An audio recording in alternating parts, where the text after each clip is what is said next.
ये शहर कितना ही बड़ा हो जाए, लेकिन राज छुपाने के लिए अब भी छोटा है। उससे कांटेक्ट कैसे करूं? कल तक फोन नहीं उठा रही थी, आज फोन बंद कर रखा है। मैं जानती हूँ तुम्हारे दिल में क्या चल रहा है। मौका चाहिए था ना तुम्हें, मिल गया।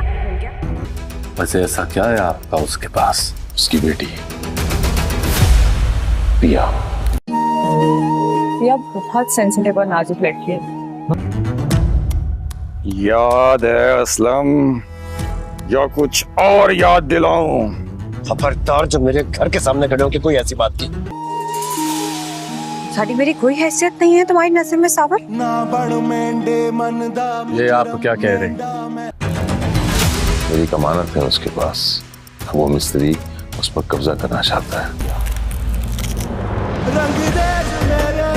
सेठ दाऊद निसार से यही बात करेगा, तुम बार बार मुझे यही बात कर रहे थे। तुमने सावल को बहुत दफ़ा आजमाया है और हर दफ़ा वो आजमाइश में पूरा उतरा है, तो एक मरतबा फिर सावल को आजमाने का वक्त आ गया है। तुम उसे बुलाओ, मैं उसे मिलना चाहता हूँ। और निसार सावल को बुला लेगा और सावल जैसे ही सेठ दाऊद से मिलने के लिए आएगा तो सेठ दाऊद उसे यही बात करेगा, मैंने आज तुम्हें बहुत ही ज़रूरी काम के लिए बुलाया है। तो सावल यही बात करेगा कि सेठ आप हुक्म करें, आप क्या कहना चाहते हैं। तो सेठ दाऊद उसे यही बात करेगा, उस मिस्त्री असलम के पास मेरी बहुत ही कीमती अमानत है जो उस पर कब्ज़ा करना चाहता है और मैं चाहता हूं कि तुम मेरी अमानत मुझे वापस लौटाओ। तो सावल हैरान होकर यही पूछेगा, असलम के पास ऐसा क्या है सेठ? तो दाऊद उसे यही बात बताएगा, ये शहर जितना भी बड़ा हो जाए, इतना बड़ा राज छुपाने के लिए बिल्कुल ही छोटा है। तो असलम के पास उसकी बेटी मेरी अमानत है, तुम उसे मेरे पास लेकर आओ। और सावल जैसे ही ये बात सुनेगा उसे सेठ दाऊद पर बहुत ही ज़्यादा गुस्सा आ रहा होता है और वो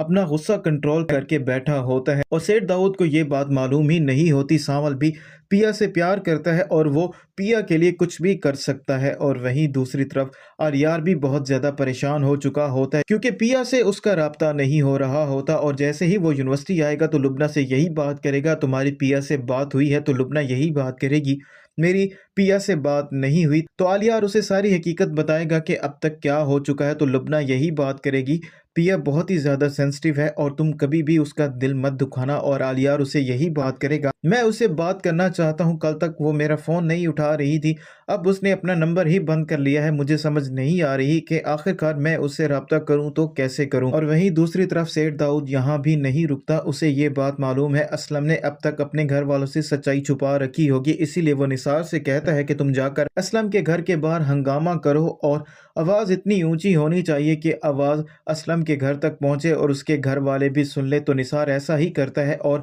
जैसे ही वो असलम के घर पहुंचता है, असलम निसार को देखने के बाद हैरान और परेशान हो जाता है और निसार उसे यही बात करता है, तुम्हें वो सारा कुछ याद है या नहीं?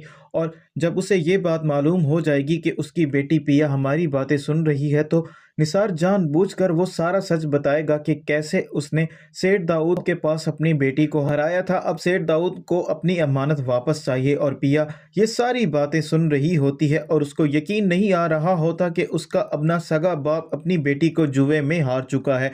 और उसे अब ये बात भी समझ आ चुकी है कि उसका बाप सावल से क्यों नफरत करता है और उसे जुआ खेलने वालों से क्यों इतनी नफरत है।